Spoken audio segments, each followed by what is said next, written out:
everyone, and thank you so much for joining me today. My name is Mademoiselle Lena, and you can find me online at www.conjureknits.com. Today, we are here for our virtual book club.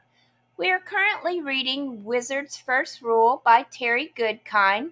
This is part of the Sword of Truth series. I love this series. It is so amazing, and we're starting chapter 25. It has been so much fun following Richard and Kaylin on their adventures. Before we get started, I would like to say again, thank you for viewing my video, and if you haven't already done so, please consider subscribing to my channel. Hit that subscribe button, smash that like button, and click on the little bell so that you'll be notified of when I go live or upload new videos. I do try to stay pretty busy here on my channel. I do all 12 zodiac signs for the monthly tarot scopes. On Sundays, we have Conjure Crew with myself, Mambo Tanya, and the Black Bonnet Witch. On Mondays, I upload the weekly forecast. And of course, on Wednesdays, we have the virtual book club. So I do have a lot going on here on my channel. You don't want to miss anything.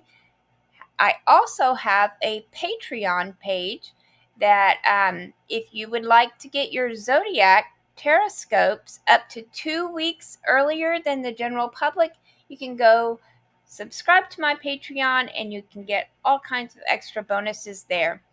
Another announcement I did want to make is this coming Sunday, which would be, let me look here, Sunday, November the 7th. For Conjure Crew, some of our hosts are going to be traveling, and so we are going to be doing another rebroadcast of a previous episode. And this week we have chosen the interview with Hungan Sherwin. So you're going to want to make sure that you watch that episode because he is amazing. All right, so without any further ado, let's go ahead and get started. I love this book. I can't wait to start this book. So we are on chapter 25, and off we go. Chapter 25. The rain held off for the time being, but the sky remained thickly overcast, as it had been for almost as long as she could remember. Sitting alone on a small bench against the wall of another building, Kaylin smiled to herself as she watched Richard construct the roof of the spirit house.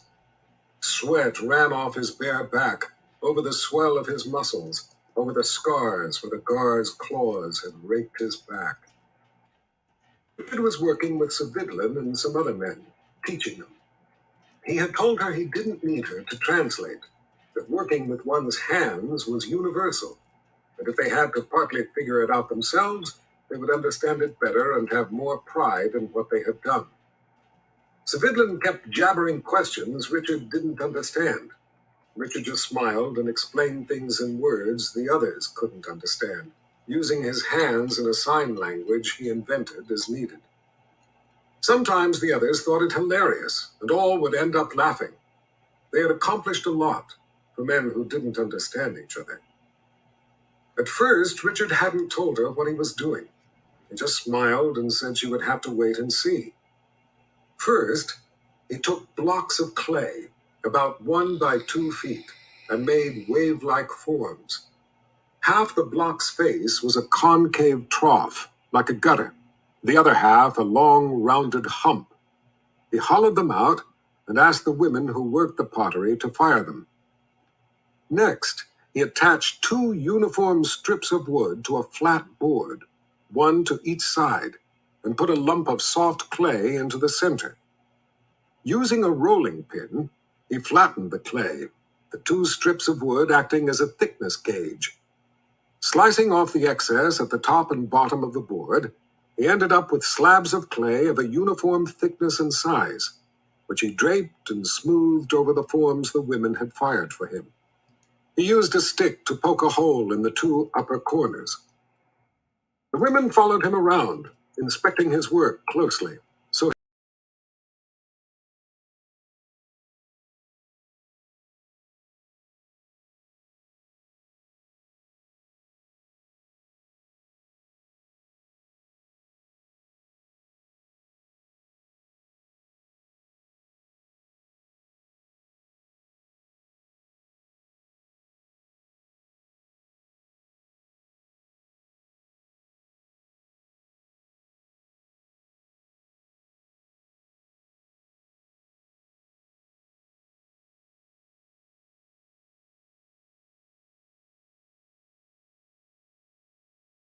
had asked him.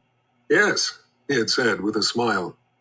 Richard, I have seen thatched roofs that do not leak. So have I. Then why not simply make their grass roofs over properly, so they don't leak? Do you know how to thatch roofs? No, neither do I. But I know how to make tile roofs, so that's what I have to do. While he was building the fireplace and showing Savidlin how to do it, he had other men strip the grass off the roof, leaving a skeleton of poles that ran the length of the building, poles that had been used to tie down each course of grass. Now they would be used to secure the clay tiles. The tiles spanned from one row of poles to the next, the bottom edge laid on the first pole, the top edge laid on the second, with the holes in the tiles used to lash them tight to the poles. The second course of tiles was laid so its bottom edge overlapped the top of the first, covering the holes that tied the tiles down, and owing to their wave-like form, each interlocked with the one before. Because the clay tiles were heavier than the grass, Richard had first reinforced the poles from underneath with supports running up the pitch of the roof, with cross members bracing them. It seemed as if half the village was engaged in the construction. The Birdman came by from time to watch the work, pleased with what he saw. Sometimes he sat with Kaylin, saying nothing. Sometimes he talked with her, but mostly he just watched. Occasionally he slipped in a question about Richard's character. Most of the time while Richard was working, Kaylin was alone. The women weren't interested in her offers of help. The men kept their distance, watching her out of the corners of their eyes, and the young girls were too shy to actually bring themselves to talk to her. Sometimes she found them standing, staring at her. When she would ask their names, they would only give their shy smiles and run away. The little children wanted to approach, but their mothers kept them well clear. She wasn't allowed to help with the cooking or the making of the tiles. Her approaches were politely turned down with the excuse that she was an honored guest. She knew better. She was a confessor. They were afraid of her. Kaylin was used to the attitude, the looks, the whispers. It no longer bothered her, as it had when she was younger.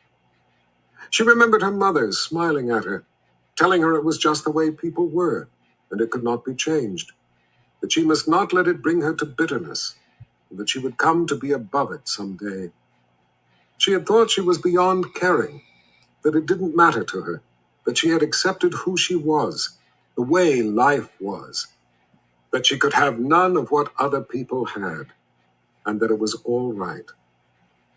That was before she met Richard, before he became her friend, accepted her, talked to her, treated her like a normal person, cared about her. But then, Richard didn't know what she was. Savidlin, at least, had been friendly to her. He had taken her and Richard into his small home with him, his wife, Wesselin, and their young boy, Sidine, and had given them a place to sleep on the floor.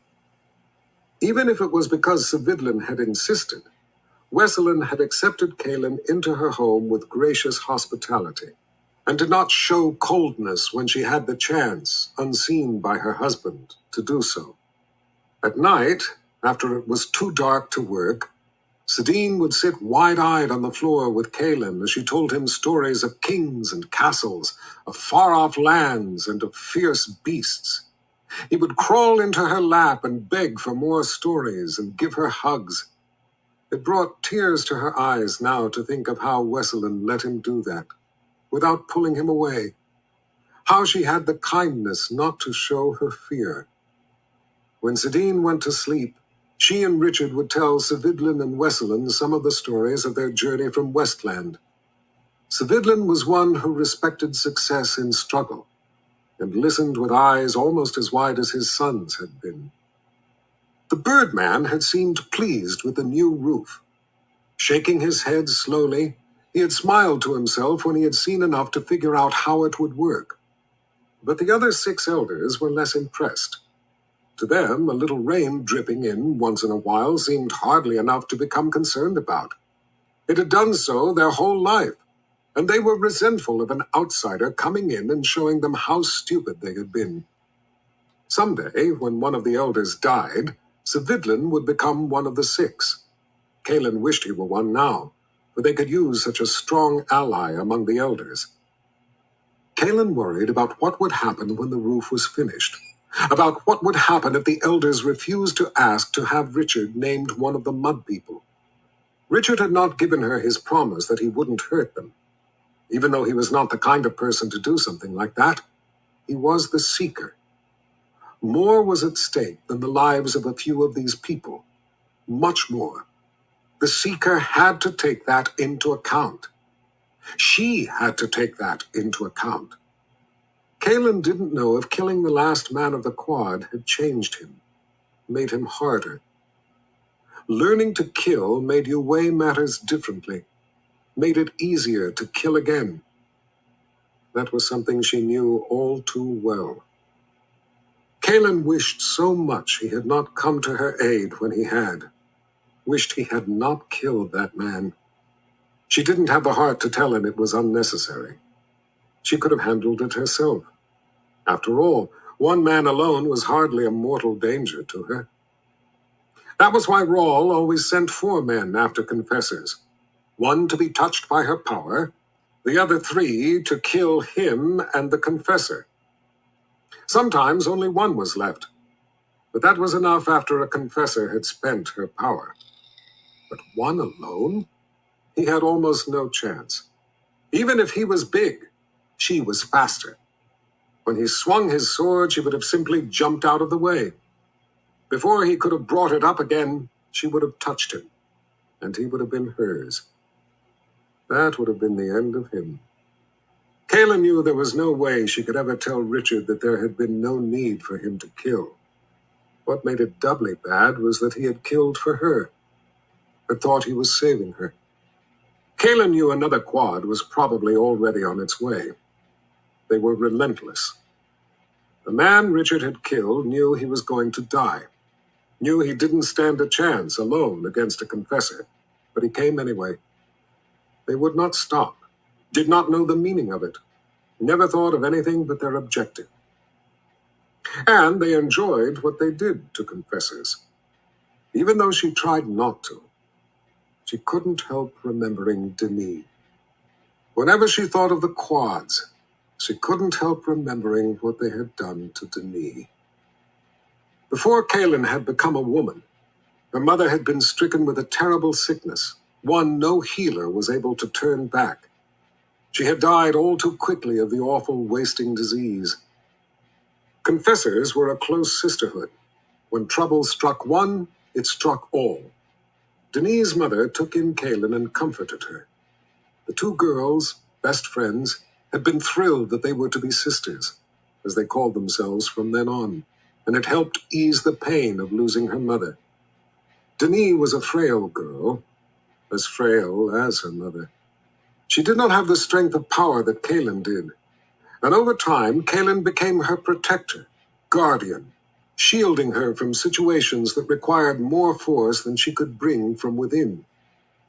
After its use, Kaylin could recover the strength of her power in an hour or 2, but for Denis, it sometimes took several days.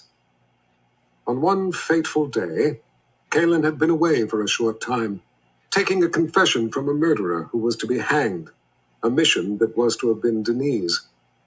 Kaylin had gone in her sister's place because she wanted to spare Denis the torment of the task.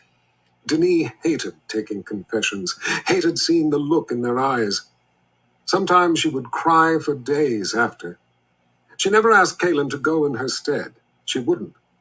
But the look of relief on her face when Kaylin told her she would do it was words enough. Kaylin, too, disliked taking confessions, but she was stronger, wiser, more reflective. She understood and accepted that being a confessor was her power. It was who she was, and so it didn't hurt her the way it did Denis. Kaylin had always been able to place her head before her heart, and she would have done any dirty job in Denis's place. On the trail home, Kaelin heard soft whimpers from the brush at the side of the road, moans of mortal pain. To her horror, she discovered Denis, thrown there, discarded. I was coming to meet you. I wanted to walk back with you, Denis had said as Kaelin cradled the girl's head in her lap. A quad caught me. I'm sorry. I got one of them, Kaelin. I touched him. I got one of them. You would have been proud of me. In shock, Kaelin held Denis' head, comforted her, telling her it would be all right. Please, Kaelin, pull my dress down for me. Her voice sounded as if it were coming from a faraway place, wet and weak. My arms don't work. Past panic, Kaelin saw why. Denis' arms had been brutally broken. They lay useless at her sides, bent in places where they shouldn't be bent. Blood trickled from one ear. Kaelin pulled what was left of the blood-soaked dress over her sister, covering her as best she could. Her head spun with the horror of what the men had done. The choking feeling in her throat wouldn't let words come out. She strained to hold back her screams, fearful of frightening her sister any more. She knew she had to be strong for her, this one last time. Denis whispered Kaelin's name, beckoning her closer. Darkenrall did this to me.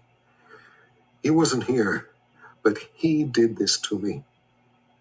I know, Kaelin said with all the tenderness she could gather.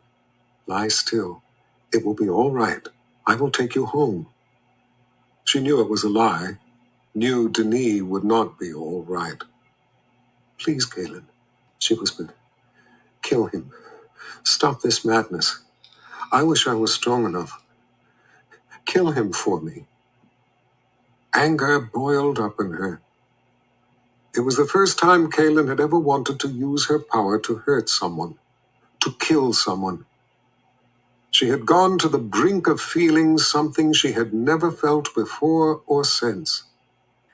A terrible wrath, a force from deep within, a frightening birthright.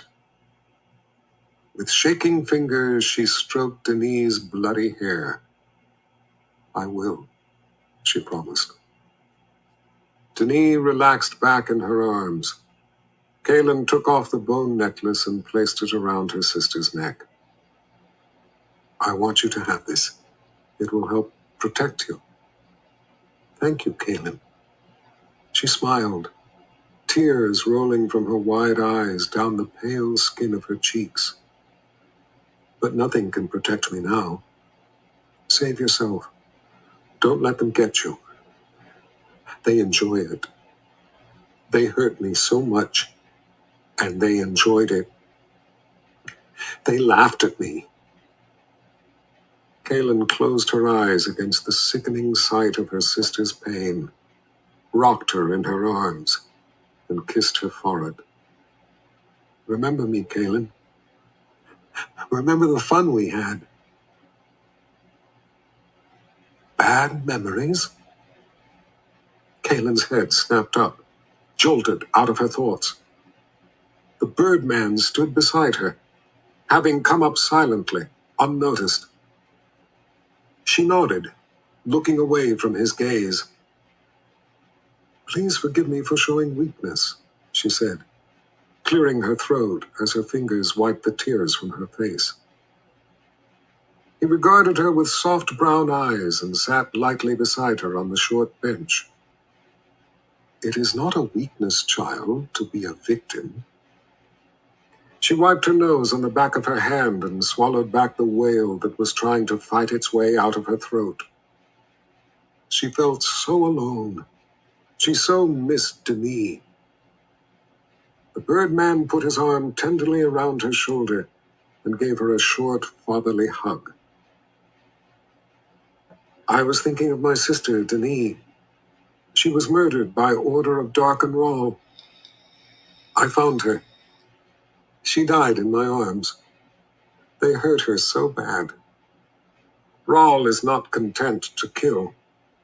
He must see to it that people suffer before they die. He nodded his understanding. Though we be different peoples, we hurt the same. With his thumb, he brushed a tear from her cheek, then reached into his pocket. Hold out your hand. She did as he asked, and he poured some small seeds in it. Surveying the sky, he blew the whistle that made no sound, the one that hung from his neck. But shortly, a small, bright yellow bird lit with a flutter upon his finger. He placed his hand next to hers so it could climb over and eat the seeds. Kaelin could feel its tiny little feet gripping her finger while it pecked away at the seeds. The bird was so bright and pretty it made her smile. The birdman's leathery face smiled with her. When it finished eating, the bird fluffed itself up and sat contentedly, without fear. I thought you might like to gaze upon a small vision of beauty among the ugliness. Thank you, she smiled. Do you wish to keep him? Kaelin watched the bird a moment longer, its bright yellow feathers, the way it cocked its head, and then cast it into the air. I have no right, she said, watching the bird flit away. It should be free. A small smile brightened the birdman's face as he gave a single nod. Leaning forward and resting his forearms on his knees, he looked over at the spirit house. The work was almost done, maybe one more day.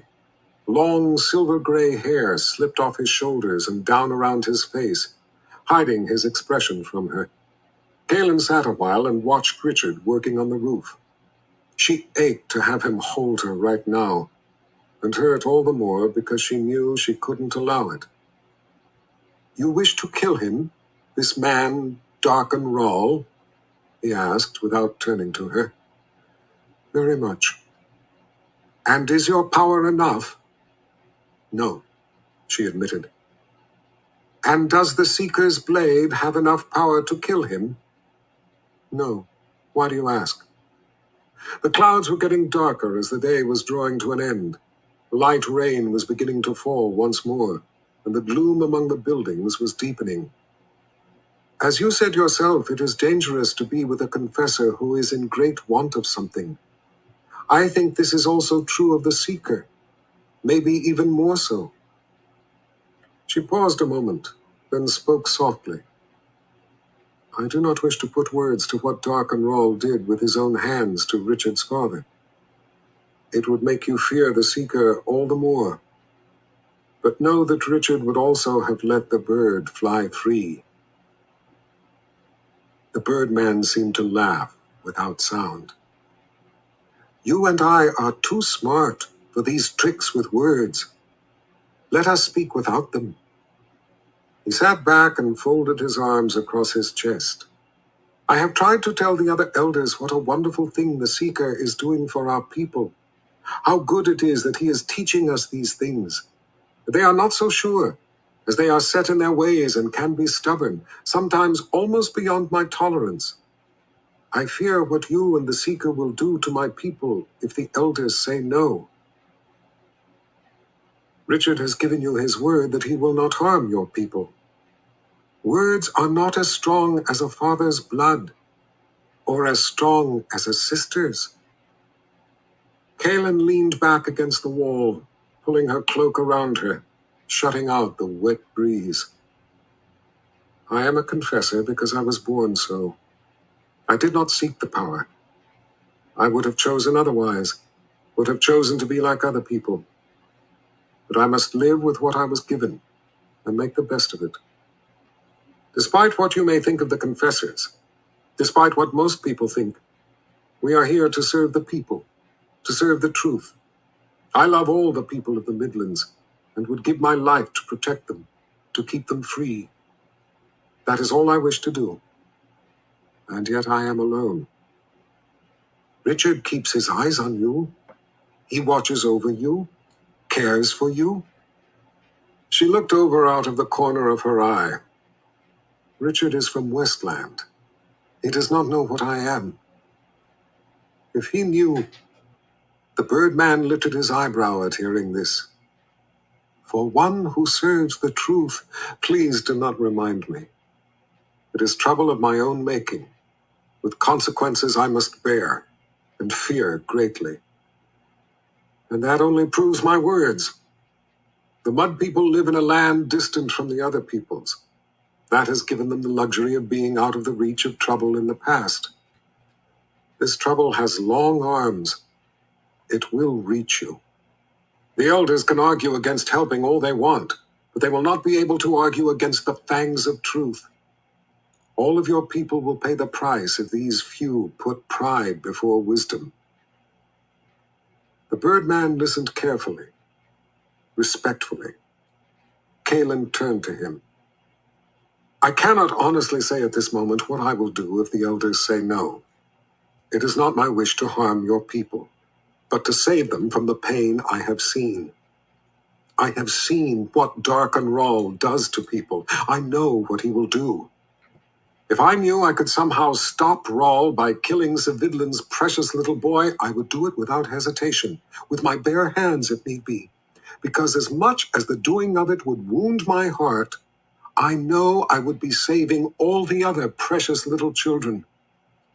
It is a terrifying burden I carry, the burden of the warrior. You are one who has killed other men to save others, and I know you take no joy in it. Darken Rahl takes joy in it, believe me. Please help me save your people without hurting any of them. Tears ran down her cheeks. I want so much not to hurt anyone. Tenderly he drew her to him and let her sob against his shoulder. The people of the Midlands are fortunate to have you as their warrior.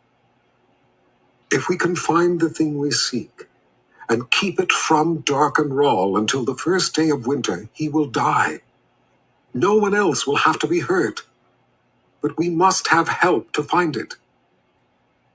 The first day of winter. Child, that is not much time. This season withers away.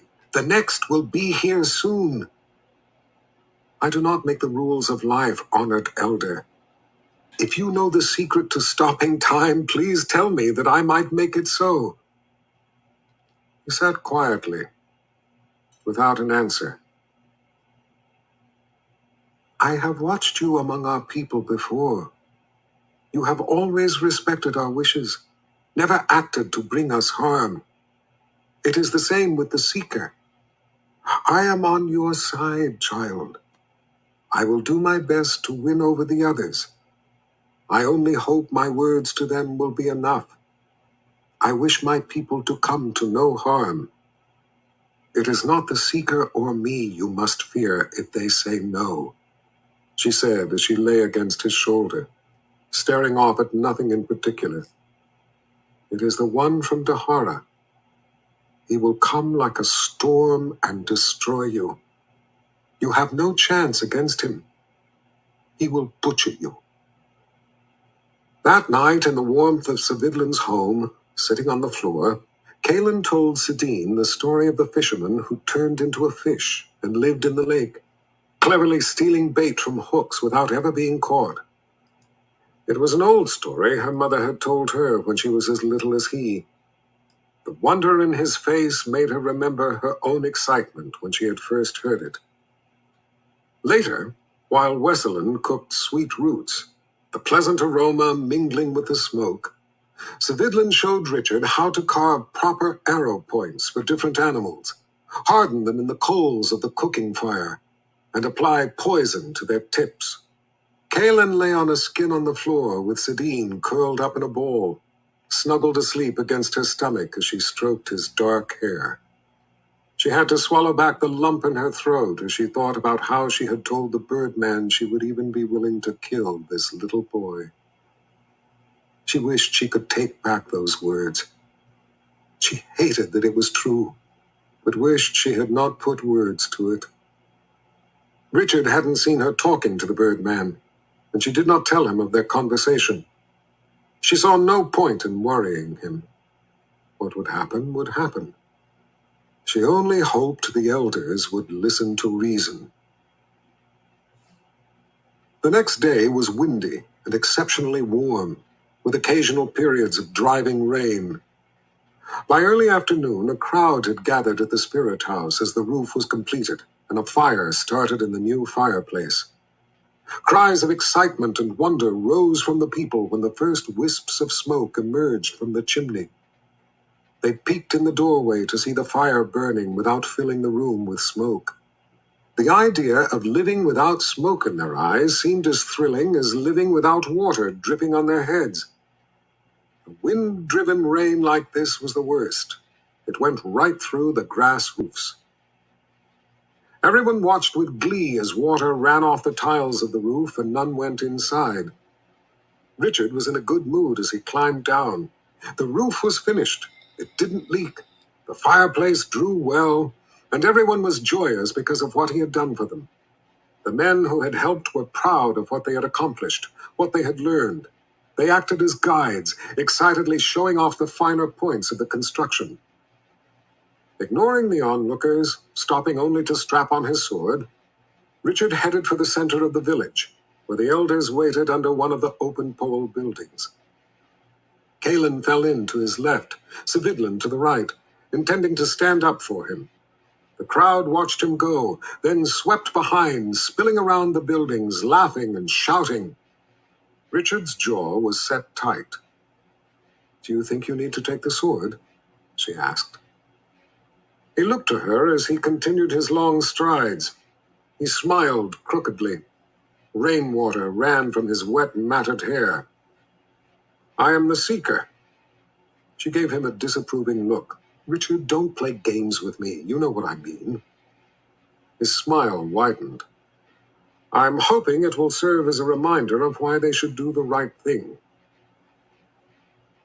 Kalen had a bad feeling in the pit of her stomach, that things were spinning beyond her control, that Richard was going to do something terrible if the elders turned him down. He had been working hard, from when he woke until he fell into bed, the whole time with the single thought that he would win them over. He had won over most people, but they were not the people who counted. She was afraid he hadn't given rational thought to what he would do if the word was no. Tofalar stood tall and proud at the center of the leaking pole structure. The rain dripping around him splashed in little puddles on the floor. Soren, Kaldus, Arbrin, Brigindarun, and Hajanlet stood to his sides. They each wore their coyote hides, something Kalen had learned they did only when official events were taking place. It seemed as if the whole village was out. They spread around the open area, sitting under roofs of the open buildings, filling windows, all watching as work stopped when they waited to hear the elders speak of their future. Kalen caught sight of the Birdman standing among some armed men to the side of a pole that held up the roof over the elders' heads. When their eyes met, her heart sank. She grabbed the sleeve of Richard's shirt, leaning toward him. "Don't forget, no matter what these men say, we must get out of here if we are to have a chance of stopping Rawl. We are two, they are many, sword or no sword." He ignored her. "Honored elders," he started in a loud, clear voice. She translated as he spoke. "It is my privilege to report to you that the Spirit House has a new roof that does not leak. It has also been my privilege to teach your people how to build these roofs so they may improve the other buildings of your village. I did this out of respect for your people, and I expect nothing in return. I only hope you are pleased."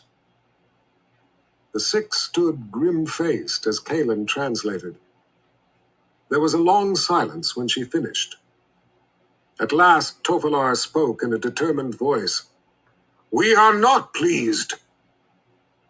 Richard's expression turned dark when she told him Tofalar's words. "Why? A little rain does not melt the strength of the mud people. Your roof may not leak, but only because it is clever. Clever as the ways of outsiders." They are not our ways. It would only be the beginning of outsiders telling us what to do. We know what you want. You want to be named one of us, so we will call a gathering for you. Just another clever trick of an outsider to get from us what will serve you. You wish to draw us into your fight. We say no. He turned to Savidlin. The roof of the spirit house will be put back to the way it was, the way our honored ancestors wanted it. Savidlin was livid, but he did not move. The elder, a slight smile on his pinched lips, turned back to Richard. Now that your tricks have failed, he said with disdain, would you think to harm our people, Richard with the temper? It was a taunt, aimed to discredit Richard. Richard looked as dangerous as she had ever seen him. His glare turned briefly to the Birdman, then back to the 6 under the shelter. She held her breath. The crowd was dead quiet. He turned slowly to them. I will not harm your people, he said in an even voice. There was a collective sigh of relief when Kalen spoke his words. When it was quiet again, he went on. But I will mourn for what is going to happen to them. Without turning back to the elders, his arms slowly lifted as he pointed to them. For you 6, I will not mourn. I do not mourn the death of fools. His words came out like poison. The crowd gasped. Tofalar's face twisted into bitter rage. Whispers and fear spread through the onlookers. Kalen glanced over to the Birdman. He seemed to have aged years. She could see in his heavy brown eyes how sorry he was. For a moment their eyes locked, and they shared the grief of what they both knew was going to sweep over all their lives. Then his gaze sank to the ground. In a sudden flash of movement, Richard spun toward the elders, pulling free the sword of truth. It was so fast, almost everyone, including the elders, flinched back a step in shock, and then froze in place, the 6 faces reflecting the fear that kept them paralyzed. The crowd began creeping back. The Birdman had not moved. Kalen feared Richard's anger, and understood it too. She decided not to interfere, but to do what was necessary to protect the Seeker, whatever he did next. Not even a whisper was uttered. The only sound in the dead silence was the distinctive ringing of steel. With his teeth gritted, Richard pointed the glinting sword at the elders, its tip inches from their faces. Have the courage to do one last thing for your people. Richard's tone sent a chill through her. Kalen translated out of reflex, too transfixed to do anything else. Then, unbelievably, he turned the sword around, holding it by the point, holding the hilt out to the elders. Take my sword, he commanded. Use it to kill the women and children. It will be more merciful than what Dark and Rawl will do to them. Have the courage to spare them the torture they will suffer. Give them the charity of a quick death. His countenance withered their expressions. Kalen could hear women starting to cry softly as they clutched their children. The elders, in the grip of a terror they hadn't expected, did not move. At last their eyes fled from Richard's glare. When it was clear to all they did not have the courage to take the sword, Richard painstakingly slid it back into its scabbard, as if slowly extinguishing their last chance at salvation. An unequivocal gesture that the elders had forfeited forever the aid of the Seeker. The finality of it was frightening. Then at last he broke his hot glare at them and turned to her, his face changing. When she saw the look in his eyes, she swallowed hard. It was a look of heartache for a people he had come to love, but could not help. All eyes stayed on him as he closed the distance between them and took her gently by the arm. Let's collect our things and get moving. he said softly. We've wasted a lot of time. I only hope it wasn't too much. His gray eyes were wet. I'm sorry, Galen, that I chose wrong. You did not choose wrong, Richard. They did. Her anger at the elders had a finality to it, too. A door closing on any hope for these people. She cut off her concern for them. They were the walking dead. They had been offered a chance and had chosen their own fate.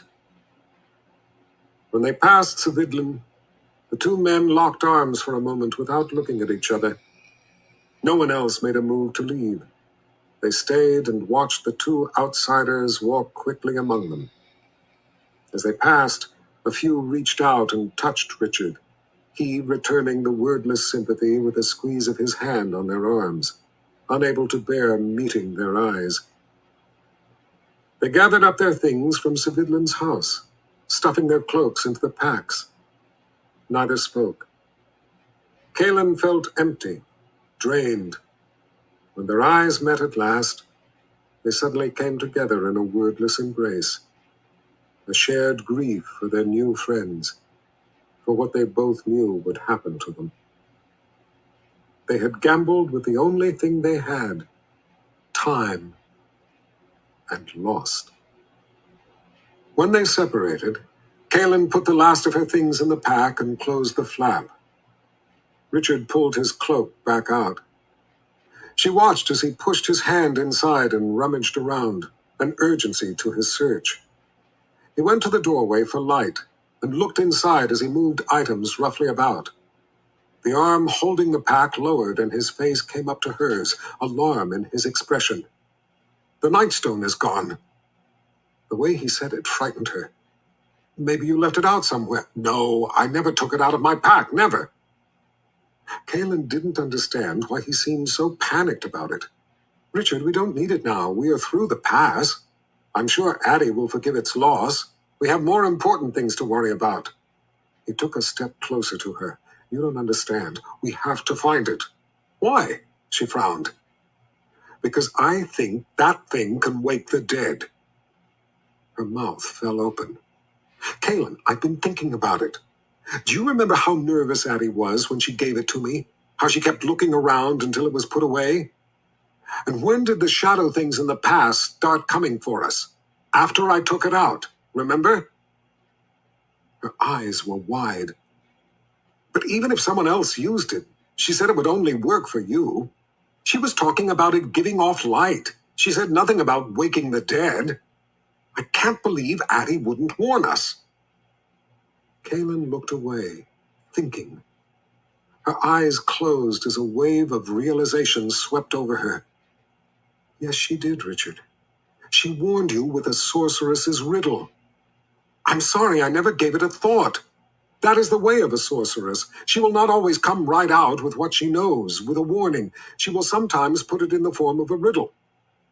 Richard turned to the door, glaring out. I can't believe it. The world is being sucked into oblivion, and that old woman gives us riddles. He pounded his fist against the door frame. She should have told us. Richard, maybe she had a reason. Maybe it was the only way. He stared out the door, thinking. If you have need enough. That's what she said. Like water. It is valuable only under the right conditions. That to a drowning man it is of little worth and great trouble. That was how she was trying to warn us. Great trouble. He turned back to the room, picking up the pack again, taking another look inside. It was here last night. I saw it. What could have happened to it? Together they looked up, their eyes meeting. Sadine, they both said at once.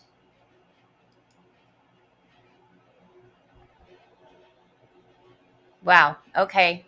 So it goes from one adventure to another, one thing after another. So now we're on to the little boy has the nightstone that can wake the dead. I cannot wait for next week. We are going to go ahead and stop here for today.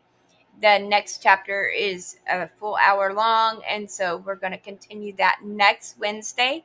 So, like I was saying at the beginning, make sure that you subscribe to my channel, hit that like button, click the little bell so that you'll be notified of when I go live again. So, and don't forget to check out my Patreon.